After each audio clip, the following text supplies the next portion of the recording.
What is the most OP build for Rhea in Fire Emblem Three Hopes? Being an endgame character, Rhea is brimming with potential. She has her own class, she has strong abilities, and most importantly, she has a strong kit. This allows Rhea to live up to the name, the Immaculate One. Speaking of, I present to you Rhea the Immaculate Saint. Starting with our weapon, we're bringing back the Chain and Boost Consecutive Hit Level 3 sword. This is one of the best swords that you could run. However, if you wanted to swap it with a Boost Combat Art / Magic and Boost Critical 3, that weapon would work very well as well. If you wanted to use your Dark Creator sword, that's another option. You have a lot of options here. For our accessory, we're going to use the Saros Shield for the plus 10 defense, large regen effect, and 50% reduced damage from monsters. You could also run a critical ring or a mage staff, or even a crest of your choice. Unlike other builds, this one is much more open-ended due to Rhea's potential. Speaking of open-ended, moving on to our battalion. I chose resist axes, but feel free to use your preference here. My recommendation is to resist cavalry. As for our magic, I really like Bolganun and Ragnarok. But if you want to put the work in to get Hades, feel free to swap Bolganun out for it. Bolganun does a bit less damage than Ragnarok, but has a better AoE, while Ragnarok is a bit smaller but has higher damage overall. What's important here is that you're running fire spells. Now for our unique. This one is one of my favorites, truthfully. Purifying Rain rains little fire meteors down on your enemies. You're going to fill the unique gauge with attacks, and you can activate it once it's filled. For a unique, the damage here is very good. It also has a very interesting ability, making it one of the more interesting uniques in this game. Power of Saints restores the awakening gauge a moderate amount at a time. Merciful Auspicious reduces damage received by 50% when ordered to defend. Charm restores HP to surrounding allies whenever an enemy commander is defeated. Terrain Resistance makes us immune to all sorts of floor traps. And Axe Buster gives us a 100% damage boost against axes. Although this does stack with your battalion, you may want to take my initial advice and change your axe resistance to cavalry resistance.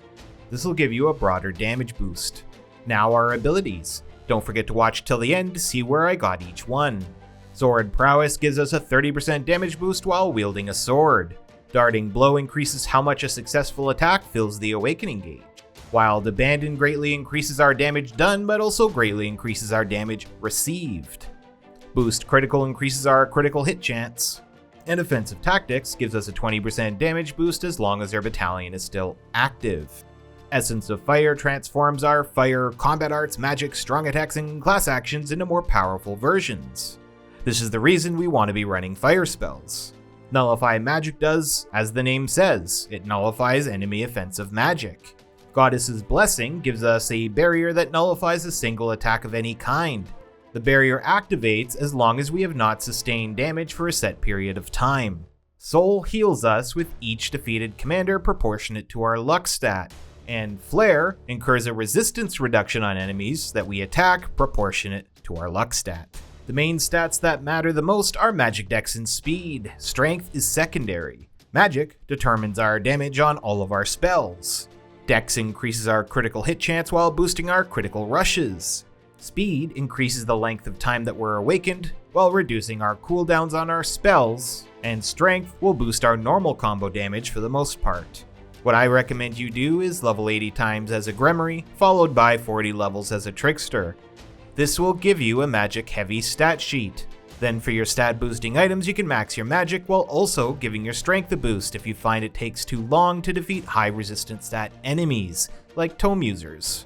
As for how the build plays, it's simple. You prioritize Bolganun and Ragnarok since this is where most of your damage will come from. Save your warrior specials for high resistance units, and try to remember to awaken often. Your awakening gauge charges extremely quickly in this build, so you want to use it as often as you can. Try not to forget about your unique ability either. Not only is it super fitting to toss in with your other spells, since it's like a mini meteor storm, but its damage is quite significant as well. Now where did I get each ability? Sword Prowess is from Myrmidon, Thief, and Mercenary. Darting Blow is from Pegasus Knight, Wild Abandon from Brigand, Boost Critical from Swordmaster, Offensive Tactics from Wyvern Rider, Essence of Fire from Warlock, Nullify Magic from Gremory, Goddess's Blessing from Saint, Soul from Falcon Knight, Flare from Gremory, Bolganun from Mage, and Ragnarok from Warlock. I hope you liked today's video. If you did, don't forget to drop a like and subscribe for more.